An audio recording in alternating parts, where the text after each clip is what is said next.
Next. নমস্কার দিদি, আমি সুদক্ষিণা চ্যাটার্জি। আমি বিরাটি থেকে এসেছি।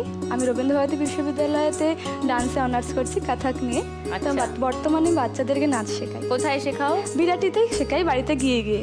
বাড়িতে গিয়ে গিয়ে? হ্যাঁ, বাচ্চা, হ্যাঁ, গিয়ে গিয়ে টিউশন। আচ্ছা, তোমার স্বপ্ন কি? আমার বাবা ট্যাক্সি ড্রাইভার আর মা গৃহবধূ। সংসারের চাপের জন্য বাবা ট্যাক্সিটাকে বিক্রি করে দিতে হয়েছিল এবং মায়ের হাতের একটা বালা ছিল যেটা লোহা বাঁধানো, সেটাও বিক্রি করে দিতে হয়েছিল। এত কিছুর বড় বাবা আমার নাচটা করিয়ে গেছে।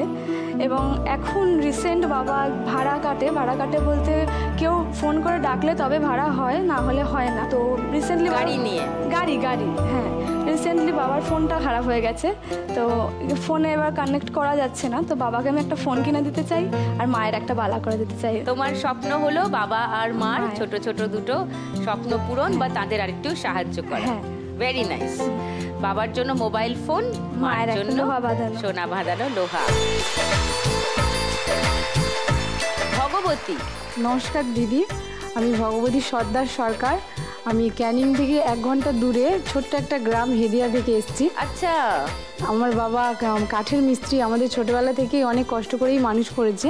আমরা 4 ভাই বোন। আমি একটু বেশি পড়াশোনা শিখেছি দাদাদের থেকে। বাবা বলতেন যে তোকে পড়াশোনা শিখতে হবে না, বিয়ে দিয়ে দেবো। তো আমি বলতাম না, আমি পড়াশোনাই শিখবো। আমি বিএ পাস করেছি, এমএ ভর্তি হবো। বাবা আমাকে বলছে না, আমি এত টাকা পারবো না, আমার কাছে নেই, একসঙ্গে অনেকটা টাকা দিতে হবে, 10,000 টাকা লাগবে। বাবাকে কান্নাকাটি করলাম। বাবা বলল যে ঠিক আছে, তাহলে আমি কারোর লোন নিয়ে আমাকে ভর্তি করে দিয়েছিল। আর আমাদের গ্রামে আমি প্রথম, আর আমাদের বংশেও আমি প্রথম এমএ পাস।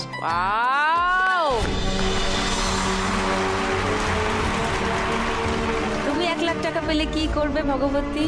আমার স্বপ্ন, আমি একটা বইয়ের দোকান করতে চাই। কারণ আমাদের গ্রামেতে আমি যখন পড়াশোনা করতাম, আমার অনেকটা দূরে বই কিনতে আসতাম। আমি যখন কলেজে পড়তাম, কলেজ স্ট্রিট আসতে হতো। বইয়ের দোকান যাতে ওখানকার ছেলে মেয়ের সুবিধা হয়। How nice. আরও স্বপ্ন আছে, আমি যদি বই দোকানটা করতে পারি তাহলে ব্যবসাটা ডেভেলপ হলে বৃদ্ধাশ্রম করতে চাই দিদি। আমি গরিবদের দেখলে, আমি নিজেই গরিব, কিন্তু আমি দিদি গরিবদের দেখলে আমার খুব কষ্ট হয়। আমি গরিব থেকে উঠে এসেছি, তো আমার বাবা খুব কষ্ট করে আমাদেরকে দিদি পড়াশোনা শিখেছে।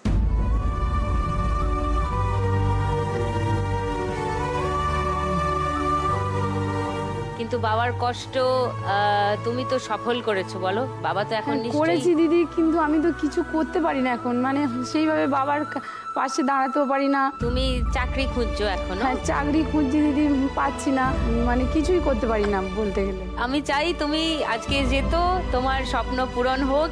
না জিতলেও স্বপ্ন দেখাটা বন্ধ করবে না। স্বপ্ন যদি আমরা দেখি, একদিন না একদিন সেই স্বপ্ন তোমার পূরণ হবেই, এটা জানবে।